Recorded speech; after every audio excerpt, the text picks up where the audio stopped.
বিহার প্রসঙ্গে এবার আসবো, কারণ আইন শৃঙ্খলা নিয়ে এবার বিহারের ডিজিপির কাছে ক্ষোভ প্রকাশ করেছে কমিশন।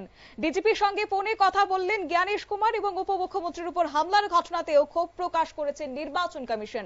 জানবো বিস্তারিত, সঙ্গে যুক্ত হয়েছে প্রতিনিধি শেখ মনিরুল। মনিরুল, কি বলবে? দেখো, যতদূর খবর বিকেল 5টার পরে বিহারের ডিজিপি অলোক রাজকে ফোন করেছিলেন জাতীয় নির্বাচন কমিশনার জ্ঞানেশ কুমার, এবং আজকের যে লক্ষ্মী সারাইতে যে উপমুখ্যমন্ত্রী বিজয় কুমার সিংহার উপর যে হামলা হয়েছে তার বিস্তারিত বিবরণ তিনি জানতে চান, এবং সেখানকার পুলিশ সুপার এই পরিপ্রেক্ষিতে কি কি ব্যবস্থা নিয়েছে, কোন ধারাতে মামলা হয়েছে সেগুলো তিনি জানতে চান, এবং পাশাপাশি এই ঘটনায় কতজন গ্রেফতার হয়েছে তাও কিন্তু তিনি জানতে চান।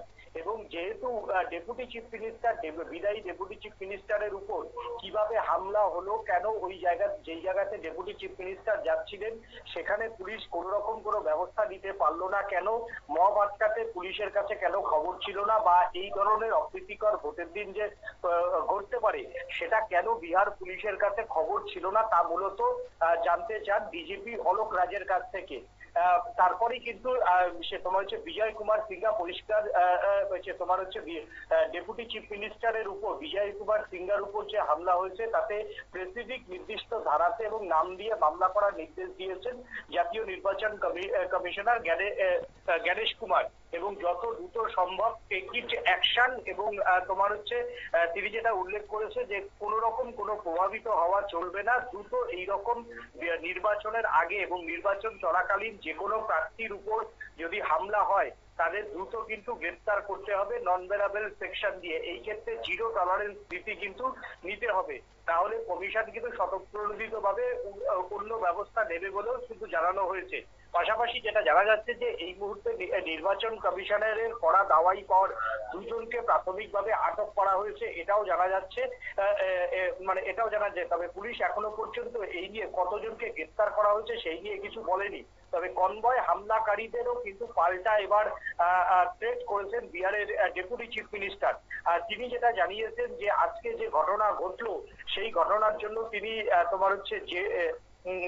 তিনি লালু প্রসাদ যাদবের দল আরজেডি কি দায়ী করেছেন, এবং তিনি যেটা জানিয়েছেন যে কনভয় হামলাকারীদের বুকের উপর দিয়ে বুলডোজার চালাবো, আমরাই ক্ষমতায় আসছি, ক্ষমতায় আসলে এই ঘটনা নিয়ে কিন্তু সরকার যে কঠোর হস্তে দমন করবে সেটাও কিন্তু তিনি মনে করিয়ে দেন। এক কথায় আবার কিন্তু ভোট চলাকালীনও বিহারে কিন্তু বিহারেও কিন্তু এখন আবার এই বুলডোজার যে নীতি সেই বুলডোজার নীতি ফিরল।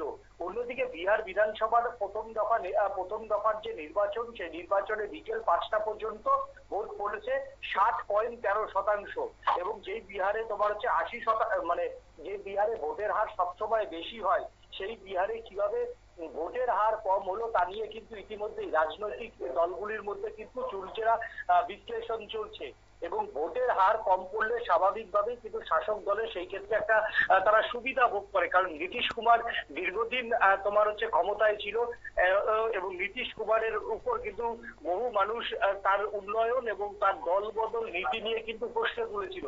সেই জায়গাতে ভোটের হার কম পড়ায় কিন্তু এবার নয়া জল্পনা শুরু হয়েছে, এবং প্রত্যেকটি রাজনৈতিক দল তাদের নিজেদের মধ্যে আলোচনা শুরু করেছে যে কেন এই ভোটের হার কম পড়লো, এবং ভোটের হার কম পড়াতে কার লাভ কার ক্ষতি সেটা নিয়েও কিন্তু এই মুহূর্তে বিশ্লেষণ চলছে।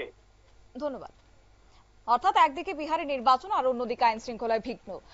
ইতিমধ্যে জাতীয় নির্বাচন কমিশনার জ্ঞানেশ কুমার ডিজিপিকে তলব করে জানতে চেয়েছেন কিভাবে ঘটনা ঘটল নির্বাচনে রাখবে, এবং আইন শৃঙ্খলা রক্ষায় যথাযথ ব্যবস্থা নিতেও নির্দেশ দিয়েছে নির্বাচন কমিশন। একই সঙ্গে ভবিষ্যতে এমন ঘটনা যেন পুনরাবৃত্তি না ঘটে তার নিরিখে কড়া বার্তাও দিয়েছে আজ কমিশন। নিয়ে নিচ্ছে ছোট্ট একটি বিজ্ঞাপন বিরতির, সঙ্গে থাকুন।